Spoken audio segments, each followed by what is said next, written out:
tema kita adalah, adakah banyak kerusakan? Saya yakin saudara, kita tidak menghendaki lampu, air saja rusak. Kita gelisah kalau kita tidak segera bisa membereskannya. Mungkin saya tidak punya uang, atau saya tidak ada yang membantu, tidak ada tukang yang ahli untuk menyelesaikan masalah listrik, atau masalah air saya, atau masalah sepeda motor atau mobil saya. Saudara, saya setengah pincang. Jalan ini tidak mantap, hidup hari itu tidak mantap.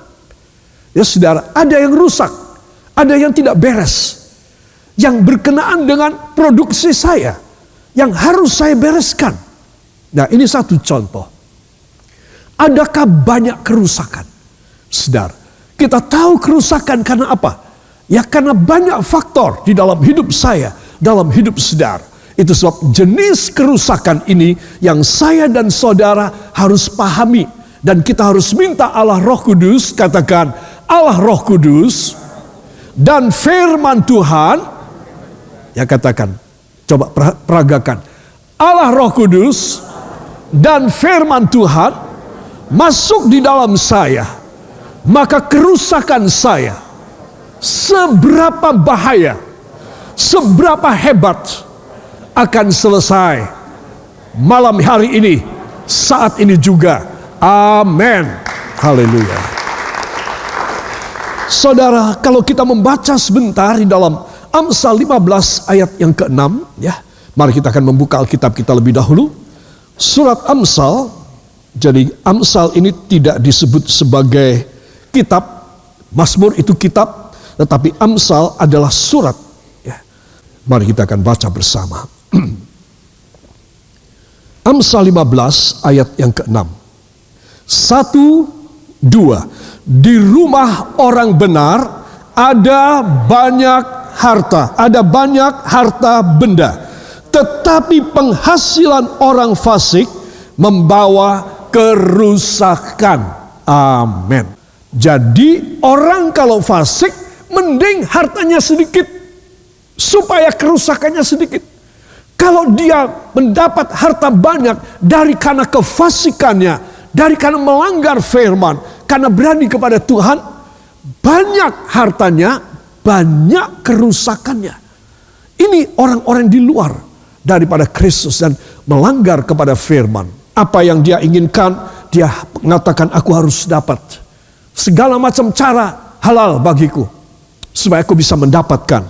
Saudara, maka dia banyak mendapatkan uang, banyak mendapatkan emas, tetapi dia mendapat banyak kerusakan. Ya, itu sebab ini hal penting sekali supaya kita merenungkannya. Mayoritas orang memilih harta sebanyak-banyaknya, lebih daripada hidup benar. Pada ayat yang kita baca tadi, di rumah orang benar. Amin. Jadi kalau saya dan saudara di rumah orang benar, Tuhan memberi harta benda yang banyak. Yang percaya beri tepuk tangan bagi dia. Haleluya. Saudara, tema ini penting sekali. Harta benda ini bukan cuma uang atau perabot dan alat transportasi saudara dan simpanan uang saudara atau saham atau tabungan. Tetapi harta benda ini adalah segala kemuliaan Allah. Kemuliaan Allah kita tahu tidak mungkin ada pada orang fasik. Ya, apa yang menjadi hartanya Tuhan berikan kepada orang benar. Itu sebab di rumah orang benar ada banyak harta benda. Amin. Ini yang kita harus pegang. Nah, para kekasih, itu sebab dalam Amsal 15 ayat yang ketiga tadi, saya ingin menjelaskan dan menekankan mengenai di rumah orang benar ada banyak harta benda. Ayo kita baca 1, 2. Di rumah orang benar ada banyak harta benda. Amin. Ya, saudara, jadi harta benda ini nanti kita akan melihat bahwa ragamnya, jenisnya banyak. Bukan cuma uang dan perkakas dan emas-emasan saja.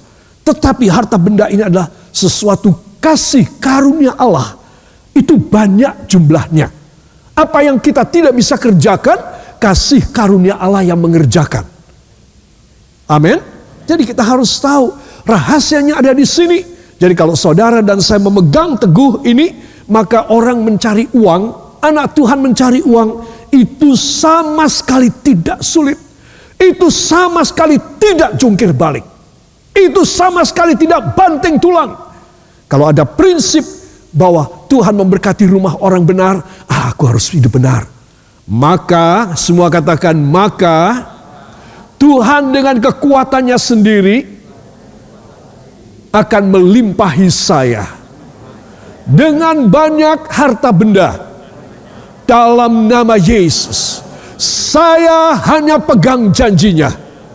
Dia yang berjanji dan dia sudah membayar untuk memenuhi janjinya bagi setiap orang yang melakukan firman. Amin. Haleluya. Mantap saudara? Mantap apa tidak? Ayo anggukkan kepala ke samping Anda, tanya, mantap apa tidak? Jawab, saya mantap. Ya, karena Tuhan akan bekerja bersama saya. Amin. Nah, ini penting sekali para kekasih, ya. Di dalam terjemahan Alkitab bahasa Jawa disebutkan ing omahe wong bener ana raja brana sithik akeh, ya. Ayo dibaca 1, 2. Ing omahe wong bener ana raja brana akeh, ya. Jadi di rumah orang yang benar ada raja brana. Raja brana ini apa saja, saudara?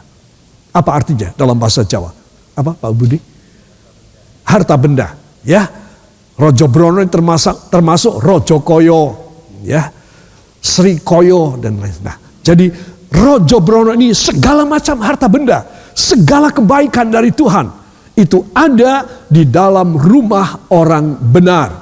Saya mau tanya, siapa yang mau menjadi orang benar? Angkat tangannya. Katakan, Tuhan Yesus, sebenarnya lah saya tidak benar. Karena saya sudah jatuh dalam dosa.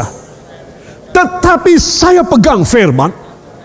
Ketika saya mendengar firman ini, darah Yesus dan firman-Mu menyucikan saya, membersihkan saya, mencuci saya menjadi suci dan benar. Ucapkan terima kasih engkau yang percaya. Terima kasih Tuhan, tidak ada satu manusia yang suci, tetapi engkau menyucikan setiap orang yang memegang firman. Hanya di dalam nama Tuhan Yesus Kristus, Juru Selamat dan Penebus kami. Dan kita semua mengaminkan. Amin. Beri kemuliaan yang baik bagi Dia. Para kekasih, tadi bahasa Indonesia, di rumah orang benar ada banyak harta benda. Bahasa Jawa, ing omai wong bener ono rojo brono akeh. Ya, dalam bahasa Inggris dalam Alkitab New International Version, in the house of the righteous there is much treasure. Ya, jadi in the house, Indonesia di rumah, bahasa Jawa ing omai. Jadi masalahnya sekarang adalah rumah. Tidak ada perbedaan terjemahan dalam bahasa apapun, saudara. Tetapi yang penting adalah rumah. Rumah ini tidak dibatasi karena saya cuma nyewa, atau saya cuma kontrak, atau rumah saya jelek, lalu tidak ada kemuliaan Allah, tidak ada harta benda yang banyak. Tidak, rumah ini menjadi kudus karena penghuninya, katakan karena penghuninya kudus. Jadi saudara mesti tahu, apapun yang ada di sekitar kita, saudara, akan menjadi seperti kita. Kondisinya seperti saya, kondisinya seperti saudara. Saudara semua sudah berjalan lancar ya, tetapi tiba-tiba saudara jatuh dalam dosa. Saudara, apa yang ada di sekitar saudara, mata pencaharian, keluarga, kesenangan, dan segala kemuliaan saudara padam. Kenapa? Ketika seseorang jatuh dalam dosa. Jadi rumah, house, omahe, ini harus diperhatikan. Bukannya harus kita cat yang putih bersih, harus bagaimana bagusnya, istimewanya. Tidak.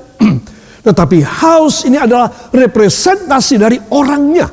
Ya saudara, orangnya.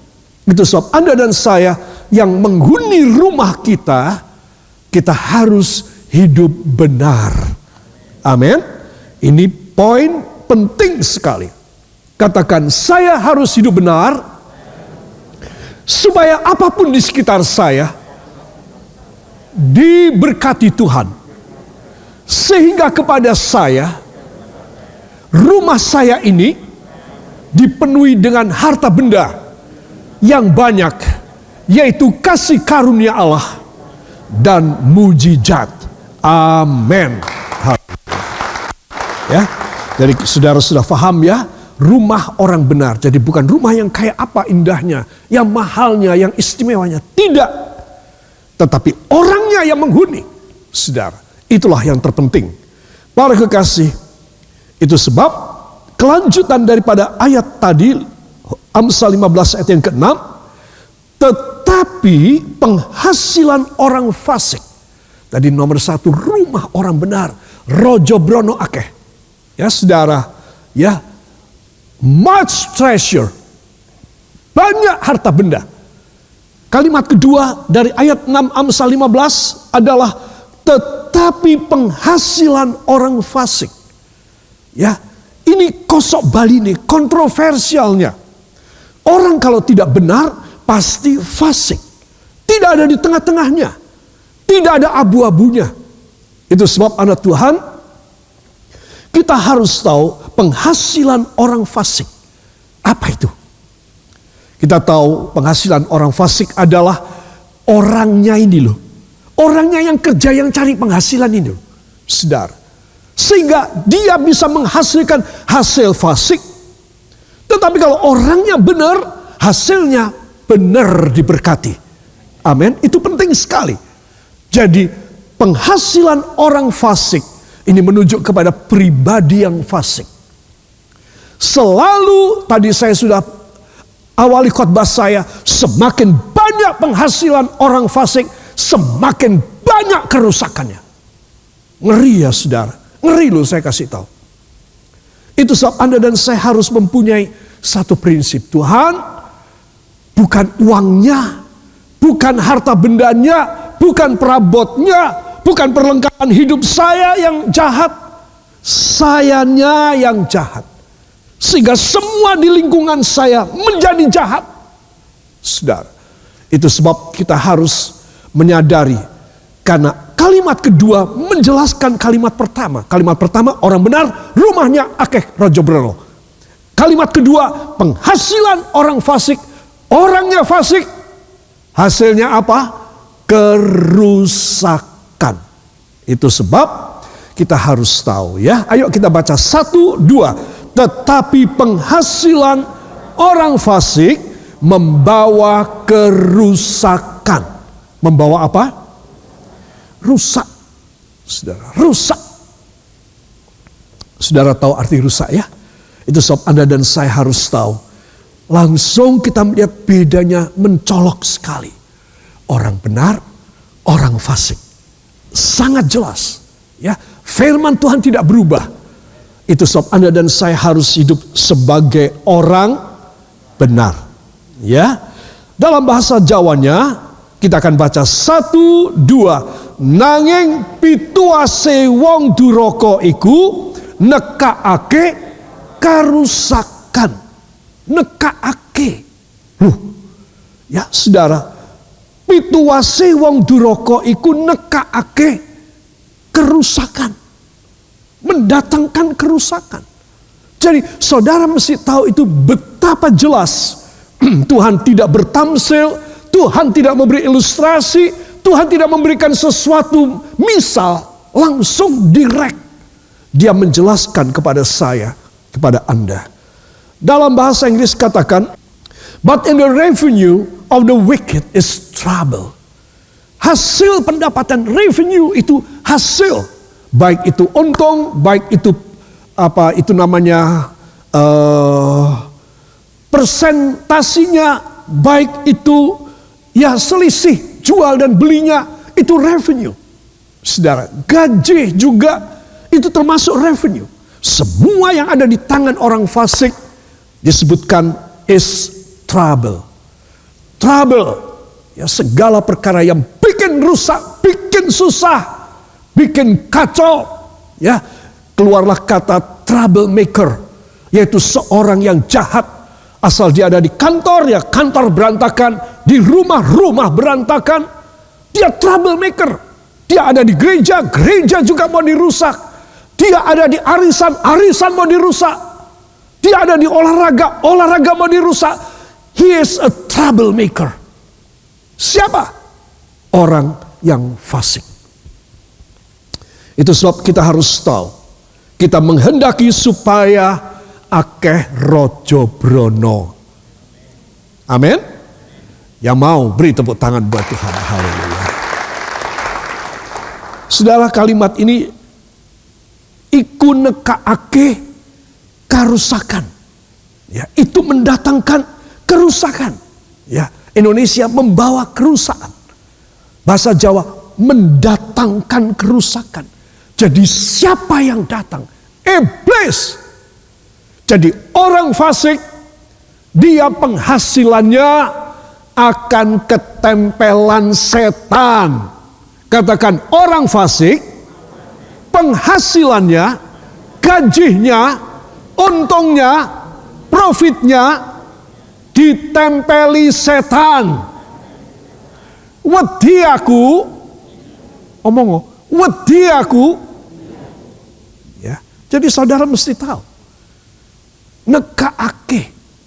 Jadi kalau saya punya hasil dari tidak baik, korupsi, mencuri, ataupun ya segala sesuatu yang tidak bagus, apa yang akan saya dapat? Hasilnya itu ketempelan setan. Nekaake kerusakan. Itu sebab kita harus tahu, ya, firman Tuhan ini adalah luar biasa, mendatangkan bahagia dan rojo brono akeh. Amin. Jangan sampai saudara punya hasil ditempeli setan. Duitnya tempeli setan. Ya, bukan cuma virus COVID-19, tetapi tempeli setan. Nah, saudara, itu sebab kita tahu dengan jelas firman Tuhan ini selalu jelas. Amin. Apa semua orang benar?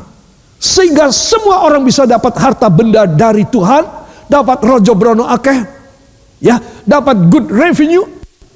Tidak. Semua katakan, tidak semua orang benar. Karena semua orang sudah kehilangan kemuliaan Allah. Karena hidup dalam dosa. Ya, Roma 3 ayat 23. Tapi manusia telah jatuh dari kemuliaan Allah. Semua manusia telah berbuat dosa. Sehingga hilang kemuliaan Allah. Katakan, kehilangan kemuliaan Allah. Lalu menjadi fasik. Jadi saudara, kita harus tahu apa semua orang benar. Sehingga bisa dapat harta benda yang rojo brono sing akeh dari Tuhan. No, tidak. Karena semua orang telah kehilangan kemuliaan Allah akibat jatuh dalam dosa. Nah, sekarang jadi masalah. Masalah buat saya, masalah bagi Anda semua. Kenapa ya aku kok sulit dapat duitnya? Kenapa ya aku sulit untuk aku bisa hidup makmur, sejahtera, berkelimpahan di dalam Kristus? Kenapa ya apa yang ku usahakan, yang ku perjuangkan, yang aku jual, yang aku produksi, sulit sekali ya. Tidak ada untung. Kenapa? Saudara bisa menjawab sendiri. Karena kita sudah jatuh dari kemuliaan Allah. Itu sebab bagaimana kita memulihkan hasil dan income kita. It is because every person in this world have already fell already in sin. That's why all his or her income will be vanished away, and no more the blessing of Jesus Christ, no more all the peaceful income. Semua sudah hancur. dan semuanya menjadi fasik, ditempeli sama setan. Semua hasil dia bawa makanan dari uang dia beli, makanan tempeli setan. Fasik, hasilnya kerusakan. Dia makan makanan yang ditempeli setan, kerusakan pada tubuhnya. Saudara, itu sebab Anda dan saya harus tahu, semua yang menyebabkan duka, sakit, penderitaan, sulit mencari uang, sulit dapat untung, sulit menabung. Saudara mesti tahu, karena orangnya tidak benar. Nah, sekarang kita mau jawab apa? Saudara, engkau tidak bisa jawab. Engkau kelakep, engkau tidak bisa jawab. Saya tidak bisa jawab. Karena ini adalah keputusan dari Allah. Orang sudah jatuh dalam dosa. Itu sebab kalau dia menghasilkan, hasilnya adalah hasil orang fasik. Apa dikatakan? Dia membawa kerusakan. Itu sebab, semua katakan itu sebab, saat ini saya memuji Tuhan. Angkat tangan saudara. Saya memuliakan Dia, karena bagi saya sebagai anak Tuhan ada jalan keluar. Sehingga saya dibenarkan. Saya bukan fasik lagi. Hasil saya adalah rojo brono yang banyak. Hasil saya adalah berkat berkelimpahan. Amin. Haleluya. Saudara yang kekasih, ya, itu sebab orang pertama yang saya akan tampilkan, ada 3 orang yang akan saya tampilkan. Yang pertama adalah Kores. Di dalam Yesaya 45 ayat 3, 5 dan 6, kita akan melihat tentang Kores ini. Ya, kita akan buka lebih dahulu dalam Yesaya pasal yang ke-45, para kekasih. Ayat 3, 5 dan 6. 1, 2. Aku akan memberikan kepadamu harta benda yang terpendam dan harta kekayaan yang tersembunyi, supaya engkau tahu bahwa akulah Tuhan Allah Israel yang memanggil engkau dengan namamu. Akulah Tuhan dan tidak ada yang lain. Kecuali aku tidak ada Allah.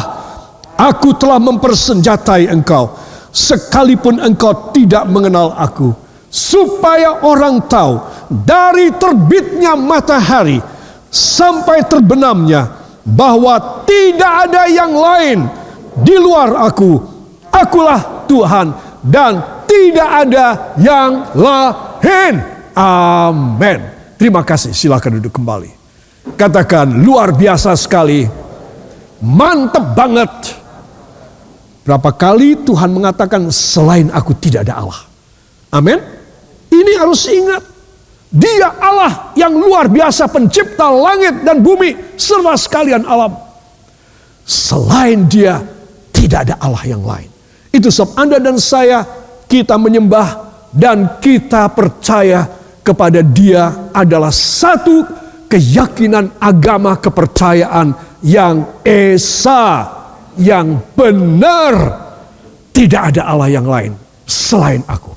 Allah Yehova pada perjanjian lama. Saudara, itu sebab semua orang harus tahu pasal 45 ini tentang Kores atau Cyrus, raja yang agung. Saudara, dan raja ini adalah penyembah berhala. Saudara, penyembah berhala. Heran, kenapa Tuhan pakai seorang penyembah berhala? Saudara, sekali lagi saya bilang, dulu beberapa waktu yang lalu pernah saya khotbahkan, karena Tuhan tidak mendapatkan orang yang Dia harap satu demi satu gugur, satu demi satu gugur, entah habis. Maka Dia melihat ada seorang yang akan Dia jadikan raja, ya, yaitu Kores, sekaligus Dia akan pakai ini orang. Hebat sekali. Menurut saudara, Tuhan punya hak dan punya kemampuan untuk menjadikan seorang penyembah berhala menjadi alat kebenaran apa tidak? Punya hak.